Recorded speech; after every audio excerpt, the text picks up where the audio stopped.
everyone, welcome to my channel. My name is Yukti and you're watching One Kaizen Way. In today's video, we are going to talk about dissertation.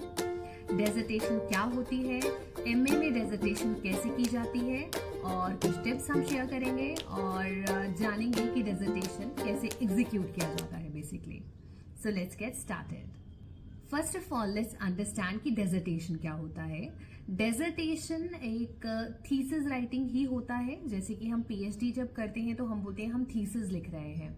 Long format में जब आप काम कर रहे हैं, research execute कर रहे हैं, डेजर्टेशन उसी का छोटा वर्जन है. तो इसमें स्लाइड सा डिफरेंस हुआ. पीएचडी में जब आप थीसिस सबमिट करते हैं, आपका ड्यूरेशन ज्यादा होता है रिसर्च करने का. लिखने का जो फॉर्मेट है वो सेम रहता है, बट उसमें जो कंटेंट होता है वो इन डेप्थ काम किया गया होता है. ड्यूरेशन ज्यादा होती है तो कंटेंट ज्यादा होता है थीसिस में. और डेजर्टेशन में आपके पास कम समय होता है. पोस्ट ग्रेजुएशन के टाइम 2 साल की डिग्री है. मास्टर्स में जब हम डेजर्टेशन करते हैं तो उसकी बहुत सारी चीजें हैं जिन्हें हमें ध्यान में रखना है. फर्स्ट एंड फॉरमोस्ट, कैसे आप अपना टॉपिक डिसाइड करते हैं, जो आपका इंटरेस्ट एरिया है, जहां पे आपको इंटरेस्ट है, किस फील्ड में आप लिखना चाहते हैं, जिस भी फील्ड में आप काम कर रहे हैं उसमें कौन सा टॉपिक है जो आपको सबसे ज्यादा पसंदीदा है आपका, आप उस टॉपिक को चुन सकते हैं और उस पर काम कर सकते हैं. और जब हम बात करते हैं डिसर्टेशन राइटिंग की, तो ये जो रिसर्च वर्क आप कर रहे हैं ये पर्टिकुलरली आपको 6 महीने से साल, लास्ट जो आपका फाइनल ईयर होता है उसी में आप करते हैं इस पर काम. तो और तभी इसका सबमिशन होता है लास्ट सेमेस्टर में. तो पर्टिकुलरली जो आपका लाइक फॉर एग्जाम्पल अगर आपकी 2 साल की मास्टर्स डिग्री हो गई, उसमें जो आपके 4 सेमेस्टर में उसको डिवाइड कर दीजिए, जो आपका जो 4th सेमेस्टर होगा उसमें आपको डिसर्टेशन पर काम करना होगा और इसका सबमिशन करना होगा. उसके क्रेडिट्स होंगे, आपको ग्रेड्स मिलेंगे उसके, राइट. तो जब भी हम डेजर्टेशन करते हैं तो हमें टॉपिक अपने इंटरेस्ट से चूज करना चाहिए और ये ध्यान में रखना चाहिए कि हमारे पास टाइम कंस्ट्रेंट है, राइट. हमारे पास कम टाइम है तो हम कम टाइम में अच्छा काम कैसे कर सकते हैं उसको ध्यान में रखते हुए हमें ये करना होता है. फॉर्मेट की बात कर लेते हैं. सबसे पहले जो फर्स्ट एंड फॉरमोस्ट हम अलाइनमेंट की बात करते हैं कि किस तरीके से हम चीजों को अलाइन करेंगे. फर्स्ट पेज में या तो फ्रंट पेज बोल दीजिए जिसको, जिसमें आप टाइटल मेंशन करते हैं और अपने सुपरवाइजर का नाम और खुद का नाम और यूनिवर्सिटी का और डिपार्टमेंट का नाम, राइट. फिर उसके बाद आता है आपका first and foremost, that is your acknowledgements. Acknowledgements में आप थैंक्स करते हैं अपने सुपरवाइजर को, बाकी प्रोफेसर्स को जिन्होंने आपकी मदद की होती है, जिनसे आपने रिसर्च पढ़ी होती है, या जो आपके टॉपिक को डायरेक्टली और इनडायरेक्टली आपकी मदद कर रहे हैं, उसमें इन्वॉल्व हो रहे हैं. अपने फ्रेंड्स को, अपने क्लासमेट्स को और जिन्होंने भी आपकी मदद की है उन सबको आप थैंक्स करते हैं, तो वो एक्नॉलेजमेंट्स में आ जाता है.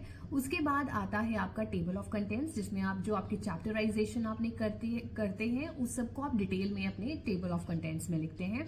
सबसे पहले आपका आ जाएगा चैप्टर नंबर 1 जो कि इंट्रोडक्शन होता है. फिर आ जाएगा chapter number 2, that is your literature review. फिर आपकी मेथोडोलॉजी आ जाती है. फिर आपका डाटा एनालिसिस आ जाता है एंड इंटरप्रिटेशन. फिर आपके रिजल्ट्स आ जाते हैं.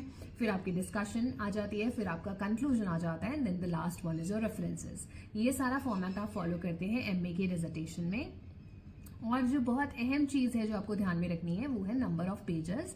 तो मोस्टली आपको 80 से 100 पेजेस ही मेंशन किए गए होते हैं. मास्टर्स डिग्री में आपको करीब 80 से 100 पेज का डिसर्टेशन सबमिट करना होता है. यूनिवर्सिटीज में ये एक लिमिट सेट की गई होती है.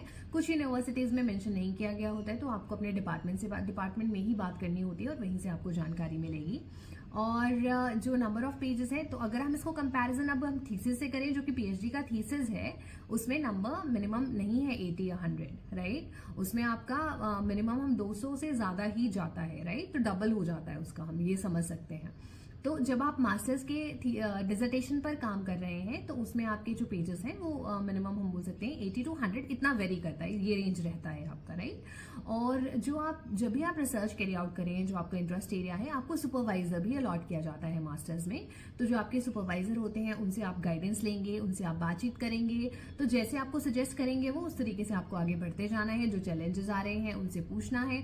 अगर किसी कारणवश आपके सुपरवाइजर से बातचीत नहीं हो पा रही, आपको हेल्प नहीं मिल पा रही, तो you can always rely on your seniors, right. जो बच्चे आपके डिपार्टमेंट से रिसर्च करके गए हुए हैं तो आप उनकी डिसर्टेशन उठाकर देख सकते हैं. लाइब्रेरीज में भी उनका रिकॉर्ड रखा जाता है यूजुअली हर एक डिपार्टमेंट वाइज, तो आप लाइब्रेरी में जाके भी उन्हें एक्सेस कर सकते हैं.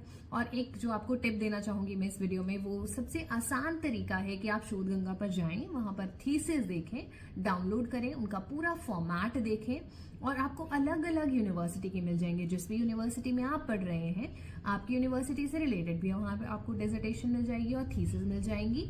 तो आप फॉर्मेट फॉलो कर सकते हैं। इन केस आपको डिसर्टेशन मास्टर्स की नहीं मिल पा रही है तो आप पीएचडी की थीसिस मिल जाएगी आराम से, ठीक है।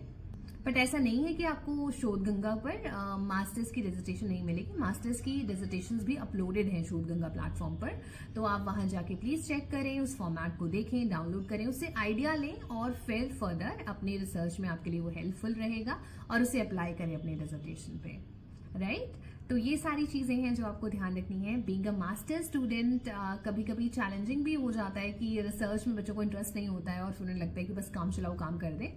यूजुअली जैसे I am also supervising many students under me for masters, so I have seen कि बहुत सारे बच्चे बस ऐसे होता, मतलब उनका ऐसा अप्रोच रहता है कि मैम हमें शॉर्टकट्स बता दीजिए।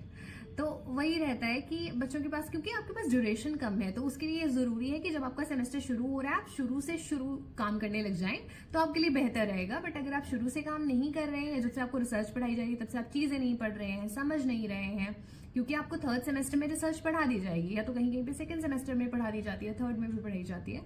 तो अगर आपको वो पढ़ाई जा रही है और तब आपने कंसेप्ट नहीं समझे हैं तो आप उन्हें अप्लाई नहीं कर पाएंगे, राइट। और अगर आप अप्लाई करने में आपको दिक्कत हो रही है तो अपने टीचर्स से हेल्प लीजिए, अपने सीनियर से हेल्प लीजिए, ठीक है। तो ये सारी चीजें करनी चाहिए, क्योंकि अगर आप मास्टर्स में आपका इनिशियल लेवल है, अगर आप उसमें डिसर्टेशन पे काम करना सही से सीख लेंगे तो आपको ये समझ आ जाएगा कि आप रिसर्च आगे फर्दर परस्यू करना चाहेंगे कि नहीं। आपको खुद के बारे में भी क्लैरिटी हो जाएगी। और अगर आप रिसर्च में ही जाना चाहते हैं, पीएचडी करना चाहते हैं, आगे रिसर्च ही एग्जीक्यूट करना चाहते हैं, प्रोजेक्ट मैनेज करना चाहते हैं एज अ रिसर्चर, ये सारे है, अगर आप खुद को इस तरीके से देखते हैं तो आपका मास्टर्स एक लेवल है जहां पे आपकी शुरुआत हो जाती है। और जो आप डिसर्टेशन पे काम करें, कोशिश करें कि उससे एक रिसर्च पेपर भी निकल कर आए। और जरूरी नहीं है कि आप बहुत अच्छा पब्लिकेशन नहीं ला पा रहे हैं तो एटलीस्ट उसको in the form of book chapter he publish करवा लीजिए, ताकि आपके रिज्यूमे में कुछ चीज एड ऑन हो जाए और आपके लिए वो चीज बेनिफिशियल रहे, right. So that's all in this video. अगर आपके पास कोई भी क्वेरीज हैं या अगर आप चाहते हैं कि हम आपकी हेल्प करें डिसर्टेशन राइटिंग में, तो please reach out to us on our email ID that is being shared below in the description, and please feel free to write any of the queries if you have. So thank you for watching and stay tuned to our channel. Bye bye.